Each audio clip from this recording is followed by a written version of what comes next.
In looking at the mental and intellectual impact of the globalization of the world in the 16th and 17th centuries, it makes sense to start with religion because this was still a religious era. And we'll begin by looking at the impact of these changes on the Christian world, especially the European-based Christian world. In the late Middle Ages, in the world of Christendom, there was a rising sense of mission as people sought to recover the dynamism of early Christianity. There was a feeling that somehow the elan of Christianity had been lost. They had watched the expansion of Islam, they had fought with it, they had established crusader states in the Middle East, but had been driven out of them. And so this mission sense sought an outlet in various ways. And one of the ways that emerged in the period was a desire to ensure that religious practice was inwardly as well as outwardly Christian. One can notice the establishment of new religious orders. The Franciscans have already been mentioned, but there were others that followed them into the 16th and 17th century. New approaches to devotion and new interventions by the state in the name of religion, so that both church and state were concerned with this. And of course, the creation of the globalized system, the coming into contact with entire civilizations where nobody had heard of Christianity, heightened the awareness of the fact that there was a world out there that had not yet been evangelized, that had not yet been exposed to the Christian religion. At the same time, that awareness made people in Europe aware that even in their own backyard, there were large areas that had only lightly been touched by the faith. To turn to this missionary challenge at home first, it's noticeable that in the 16th and 17th century, church authorities and state authorities in support of them were much more concerned with spreading proper religion into the countryside. In fact, this concern with the paganism of pagan survivals in practice of country people is no accident, because the word pagan comes from the late Latin term paganus, which means a rustic or country dweller. Also has the similar or transferred meaning of a civilian as opposed to a military man. A reminder that early Christianity was based in the old Roman cities, and its impact on the countryside was quite light. The church began to be concerned for faith in the rural or remote, hard-to-reach areas, a concern we can see expressed by Jesuits in France and Spain, by English Puritans who said in the 1620s and 30s that there were parts of England where the people were as much lost in darkness and savagery as in North America, or the concern of the Swedish rulers of Livonia on the Baltic coastline to destroy the sacred groves and rock formations that had been part of the pagan practices of the people. So you can see a concern on the part of those with authority in the church over what proper ritual should be. For instance, the Spanish church in the early 16th century ceased to validate the lay visions of saints or of the Virgin Mary, and they worked to replace local saints and the veneration of local saints with a generalized cult of the Virgin Mary, Mother of Jesus, rather than adopting to local traditions where perhaps a local saint might be nothing more than a light Christian veneer laid over a pre-Christian spirit of a spring or from the forest or something. The Council of Trent, a meeting of the Church Fathers that met from 1545 to 1563, which is often presented as solely a reaction to Protestantism, actually had much more work to do than that. And one of the things that it was very significant for was precisely the standardization of Catholic doctrine, the setting forth of what was proper ritual practice, how relics should be venerated, how they should be vetted to be proper and authentic, whether local saints could be guaranteed to be true saints or not, how people should behave at religious festivals, and so on. This interest in tackling the superstition and popular religion of the common people was common to both Catholic and Protestant. The Council of Trent denounced the way that the cult of the saints had been perverted, as they said, by the people into boisterous festivities where moral order also was challenged. Generally, the church considered popular religion a little too concerned with getting along in this world and not concerned enough with saving the soul for the next world. It was not uncommon in early modern Europe for people to actually have formal trials of rats, locusts, or other pests, or to attempt to exorcise them as though they were driving out demons. People also turned to folk healers for healing, for protection against diseases. They looked to wise women or other people who had the gift to provide them with charms against natural events. And all of this fed into an interesting phenomenon precisely of this period and really not of the Middle Ages, an interest in and a fear of witchcraft and the supernatural. On the one hand, by the 17th century, some Catholic clergy were beginning to believe that witchcraft was nothing more than a mental delusion of the people who claimed to be witches. But on the other hand, in the 16th and 17th century, both Catholic and Protestant clergy were still, although in decreasing intensity, quite willing to carry out witch trials and investigations and finally executions of people as witches. This concern with the purity of both public ritual and private practice led the Church to intervene more directly and more intensively in areas where previously it had not extended its control as widely as it wanted to, in particular the life of sex and marriage. Gradually the Church gained authority of secular rulers to insist that only those marriages that had been conducted by the clergy and registered in the parish register were official marriages. And although this may be seen as the extension of church control over private life, the church authorities presented it as a charitable act, largely aimed at protecting young women getting married from discovering that the person they had married was already married more than once. And we can see this in the Spanish Inquisition. Here one usually has to cue a Monty Python joke, but the Inquisition, established in 1478 originally as a tribunal of faith, as a tool for rooting out the continued existence of secret Muslims or secret Jews who had only outwardly converted, by the second half of the 16th century was mostly concerning itself with sexual sins, fornication, bigamy, which is precisely the practice of marrying more than once to gain wealthy heiresses or to take advantage of young women.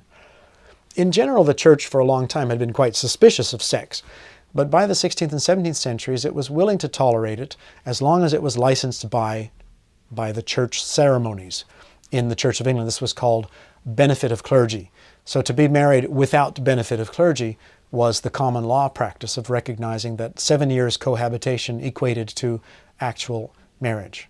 This church interest in private religious practice met up, on the other hand, with a bottom-up interest by lay people in having a more genuine, more thoroughgoing religious experience. Lay people wanted more access to the mysteries of the faith, to the sacraments, to preaching which they could understand. Indeed, perhaps access to the scriptures themselves in a language that they could understand. That popular concern for a more authentic form of religion linked up with the desire of the church authorities to seek similar things in the Reformation. The Protestant Reformation had forerunners. Critics of the practices of the established church existed from the medieval times. Many of them had been formally considered and then denounced as heresies and wiped out, sometimes with a great deal of bloodshed, such as in the Albigensian Crusade, in which northern French Orthodox soldiers wiped out the Albigensian heresy, the Catharist belief of the southern France, and it also represented in a way the victory of the Languedoc, Frankish part of France over the Languedoc, more Roman part of France. But the movement for reform in the Catholic Church had incredible impetus given to it in the 14th century at a time of church crisis, when the Pope for 70 years resided in Avignon, not in Rome. After he tried to return to Rome, there was a disputed election, and one Pope stayed in Rome while a counter-pope went back to Avignon.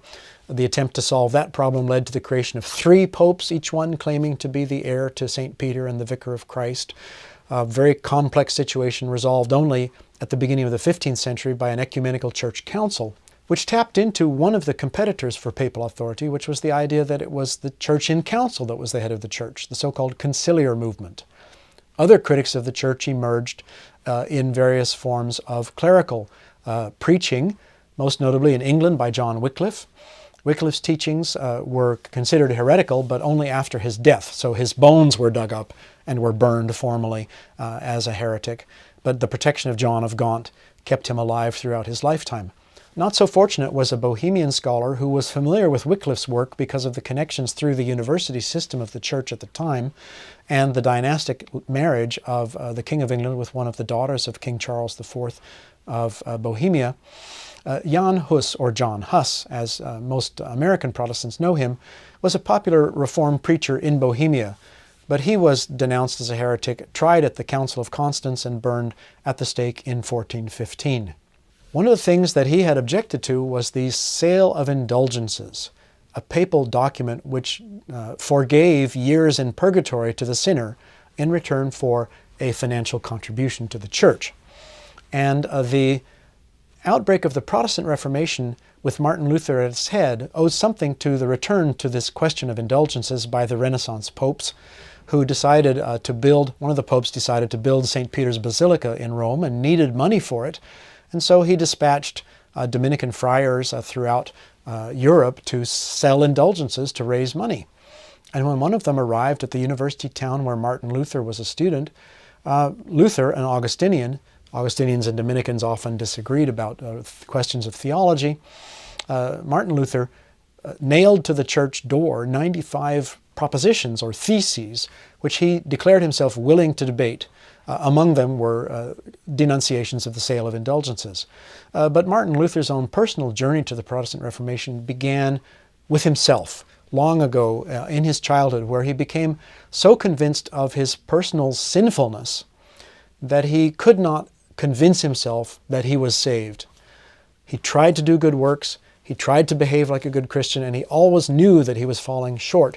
And finally, in an individual crisis of conscience, he discovered that he could only convince himself of his salvation through accepting by faith that God's grace was so strong that it could overcome his own sinfulness. And he began to preach this concept of faith alone as the source of salvation against a Catholic doctrine which had, at least in the practice of many people, become concerned with performing good works, with making the right donations, with getting indulgences to be forgiven purgatory. And Luther took his new idea both to the clergy, where he had limited support, gained some followers, but also provoked some resistance, and to Germany's secular rulers, who also resented being asked to support the Pope in Rome, and who were attracted to the idea that the church should not have so much worldly wealth because that meant that the state could have it, right? So if the church shouldn't have it, the ruler could have it. Crucial to spreading Martin Luther's new teaching was the printing press. John Huss did not have the printing press, Martin Luther did. John Huss's vernacular language was the Czech language, which was spoken by a relatively small group of Western Slavs. Martin Luther's language was a form of German, which was spoken by one of the largest Central European peoples. So Luther spread his message through terse, very polemically vivid pamphlets describing his own beliefs, attacking his opponents, and these were printed up in the printing press and spread wherever German traders took the German language, which was throughout most of Central and Eastern Europe. So Lutheranism spread along all of the German trade routes throughout this region. In the spreading of Luther's texts of polemical discussion, he also translated the German Bible, and that also spread. And in the doing of that, Luther contributed tremendously to the codification of one standard form of written German, which even to the present day is still essentially at its foundation based on Luther's translation of the Bible into the German language. But you know how it goes. As soon as people have an idea, other people begin to disagree with them. And so the Protestants never formed a single united group. There were divisions among them that emerged quite early on in the development of the Protestant Reformation. Luther remained a social and organizational conservative. He denounced the peasant revolt against their nobles in the 1520s, and he wanted to keep a hierarchical church structure with bishops. He wanted to keep most of the traditional elements of the rituals. In fact, in most mainstream Lutheran churches today, the service is still the Latin Mass, translated into German, now in North America, of course, translated into English. The songs themselves, the great Lutheran chorales, are frequently the Gregorian hymn tunes that were used in the Catholic Church, broken sometimes into segments, reset, harmonized in four-part harmony that could easily be sung by the congregation and the choir, and set to new German texts written by Luther or by other hymn writers of the Lutheran period. So in the end, the result was the fracturing of the unity of Christendom. So in the end, the spread of the Protestant Reformation ended up fracturing Christendom into more than two parts. Some of Luther's disciples carried on his teachings in directions that he wouldn't approve of. The Swiss theologian Ulrich Zwingli perhaps went even further than Martin Luther was willing to, in wondering about the nature of the communion elements of bread and wine, whether Christ was truly present in them, whether they were transformed literally into his body and blood, or whether in some sense they remained bread and wine. Another Swiss reformer, the French-speaking John Calvin from Geneva, carried Luther's ideas in directions that Luther refused to go. For Luther, as I said, faith alone was necessary for salvation, but God's grace was extended to everybody. John Calvin, quite logically, quite rationally, said that if God knows everything, then God will know who accepts and who does not accept his grace and his salvation, and therefore, in a sense, everybody is predestined, even before their birth, either to damnation or salvation. And this doctrine of predestination was rejected by Luther, who found it far too mechanistic. Interestingly enough, in spite of the inherent temptation to say, well, if I'm destined for salvation or damnation no matter what I do, why don't I just live it up in the present day? And most Calvinists practiced a rather austere form of Christianity in which they behaved in their outward life, in daily activities, in as close to the austere and authentic religious practices of the early church as was possible. So the period of the 16th and 17th century is in fact marked by conflicts among Protestants and between Catholics and Protestants, in which religion is used as a justification, sometimes for outright warfare. But the role of religious conflict in these clashes should not necessarily be overstressed, because there were other factors at work as well. What was the impact of the Protestant Reformation on the Catholic Church? Well, the 16th century is a period in which we talk about a feature that we call the Catholic Reformation. Once upon a time, indeed, historians referred to this as the Counter-Reformation, as though what the Catholic Church did was nothing except just a reaction to the Protestant Reformation. But in this period, the Catholics are not simply reacting to the Protestant Reformation. They had the same desires to purify religious practice and belief as Martin Luther or the other leaders of the Protestant Reformation, but they stayed within the Catholic context to do so. One example of this is Cardinal Cisneros, head of the Spanish Inquisition from 1507 to 1517, who ordered the printing of cheap, easily understandable tracts in Spanish to be spread among the Spanish people to counteract local superstitions and to stabilize the way that they believed. And so the Council of Trent, in its establishment of what right doctrine was and what Catholic teaching was not simply reacting to the Protestant Reformation, but was in fact also reforming Catholicism itself from internal as well as external impeti. And so for that reason, historians use this term Catholic Reformation rather than Counter-Reformation. One feature of this era, of the era of the Catholic Reformation, is the importance of newly established religious orders in purifying and spreading the new church. One of the most significant is the Jesuit order, established by Ignatius Loyola, a Spaniard, finally recognized by the Pope in 1540. Loyola died in 1556. The Jesuits quickly became, in one sense, the standard bearer of the new Reformed, post-Tridentine, afterward the Council of Trent, a form of Catholicism. The Jesuits focused on discipline. Loyola was a soldier. He knew about discipline, both intellectual discipline, personal discipline, and institutional discipline of the order itself, on the practice of personal devotion, and on the cultivation of the intellect and on education. The Jesuits were effective in large part because of their educational mission. Who doesn't want to get into Georgetown University, right? And in fact, the schools the Jesuits established were so good that in some areas of Europe where Protestantism had spread widely, in one generation, the Catholics were able to recover by the fact that their schools were so good that Protestant noblemen sent their children to the Jesuit schools, even understanding that the byproduct of this decision was that the kids would emerge from school with a great education, but as Roman Catholics. The education was good enough to make it worth it.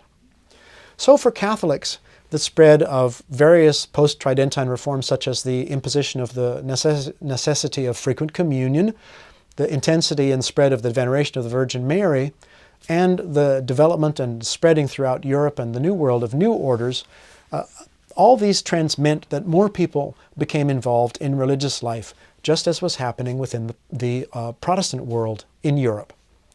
Indeed, these same impeti can also have echoes that we can see within the Orthodox world. Some Protestant reformers sought contacts with the Orthodox Church. On the one hand, by rejecting papal supremacy, they were coming in line with the position that the Orthodox Church had taken since the Great Schism of the 11th century, if not even earlier. And in Orthodox sources, they could find examples of the practice of the early Church Fathers, which was one of the sources, in addition to scriptures, that they recognized. Also, they were concerned with the apostolic succession. By breaking with Rome, they broke with the possibility of having ordained priests be ordained by someone who was ordained by someone who was ordained by someone who was ordained by someone who was ordained by St. Peter, the so-called apostolic succession. But if they could gain ordination for their clergy from Orthodox priests, they could reestablish the apostolic succession within their church. So the Orthodox Church and the Protestant churches were in connection with each other. And one of the patriarchs of Constantinople, Kirill Lucaris, whose patriarchate happened with some interruptions between 1620 and 1638, was well acquainted with Calvinist theology and even visited Geneva. Some argued, in fact, that his approach to orthodoxy was influenced by Calvinist theology. Certainly he did attempt to reform orthodoxy relying on the scripture and not on tradition. But he was executed by the Ottoman Sultan in 1628 as the Sultan was preparing to make war on Persia and did not want any turmoil at home. So he got rid of this troublesome priest, to refer to St. Thomas à Becket. Similar things happened in Russia, where a little bit later than Kirill Lucaris, the Russian patriarch Nikon tried to bring Russian practice into line with contemporary Greek church practice.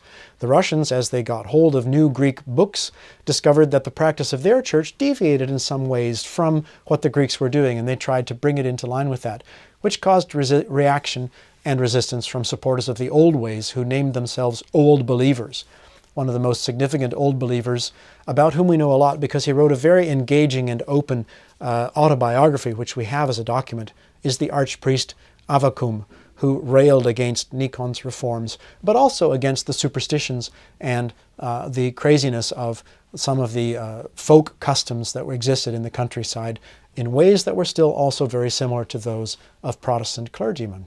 If both the Catholic and Protestant Reformations grew out in a sense of a desire to intensify and make more real the Christianity of Christendom, both Protestants and Catholics also understood that the globalized world offered a new and wide field for missionary activity for them. In North America, where most of the colonies had Protestant backgrounds, the missionary impulse is reflected. For instance, the seal of the Bay Colony of Massachusetts features a Native American dressed in a little kilt of leaves, holding a bow and an arrow, and with the slogan, "Come over and help us," packed with imagery which suggests that the Native Americans are children of nature, but also savage and don't dress properly.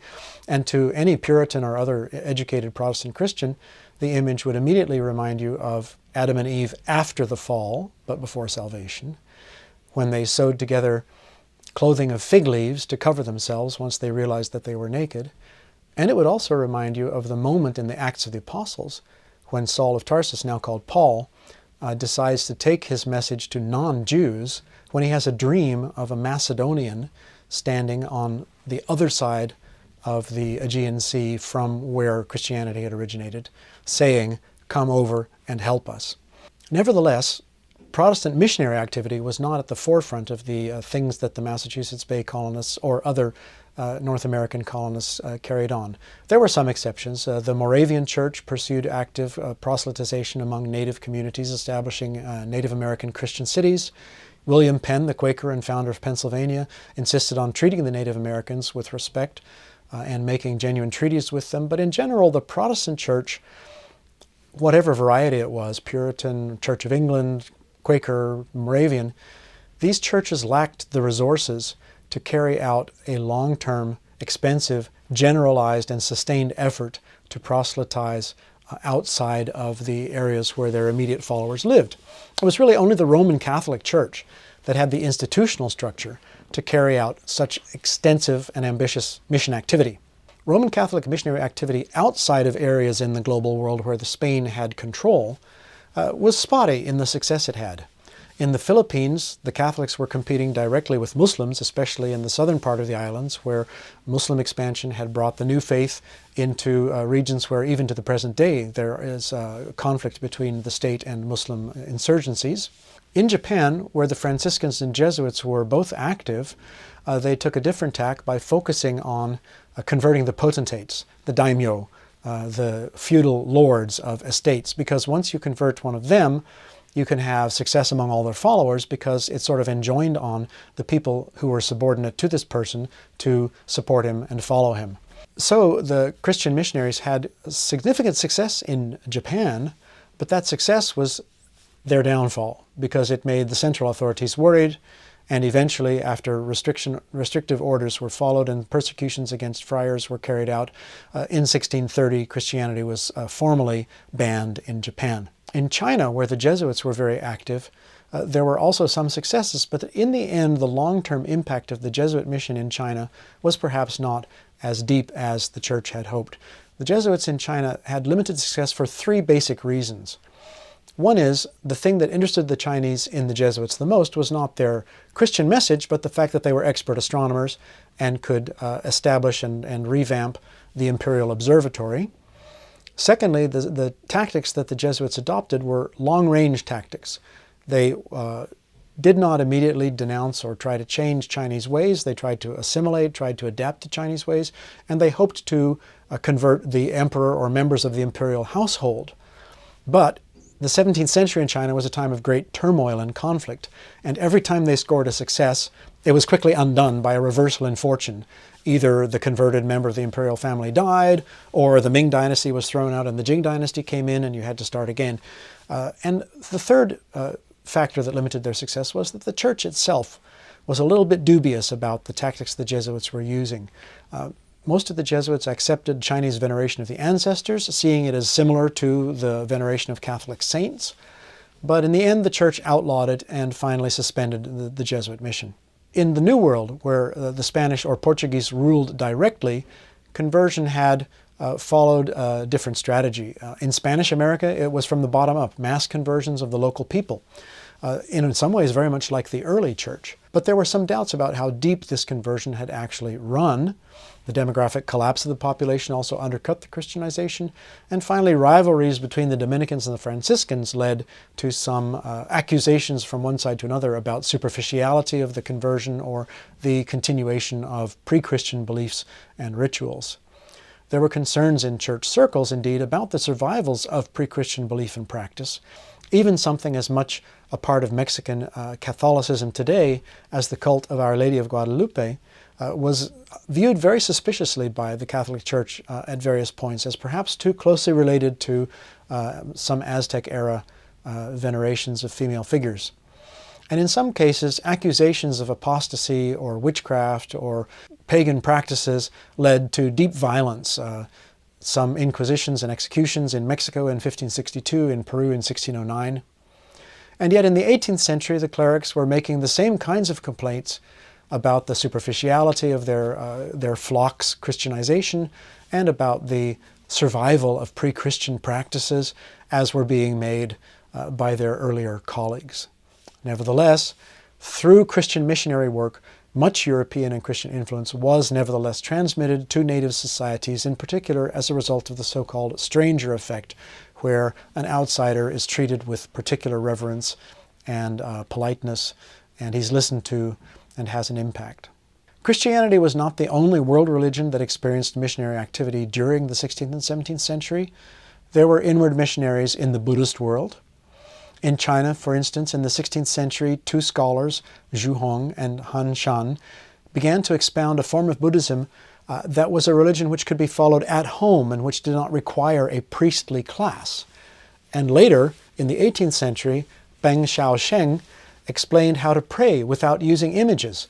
And you can hear, if you think about it, echoes of the Protestant Reformation's concern with the priesthood of all believers and the iconoclastic aspect of Protestantism denouncing the cult of saints and the worship of saints' statues or saints' pictures. In Japan, even though Christianity itself was rejected by the 1630s, ancient texts were re-examined to purify both Buddhism and the native religion. And the suppression of Christianity after 1630, of course, helped Buddhism reestablish and extend its control.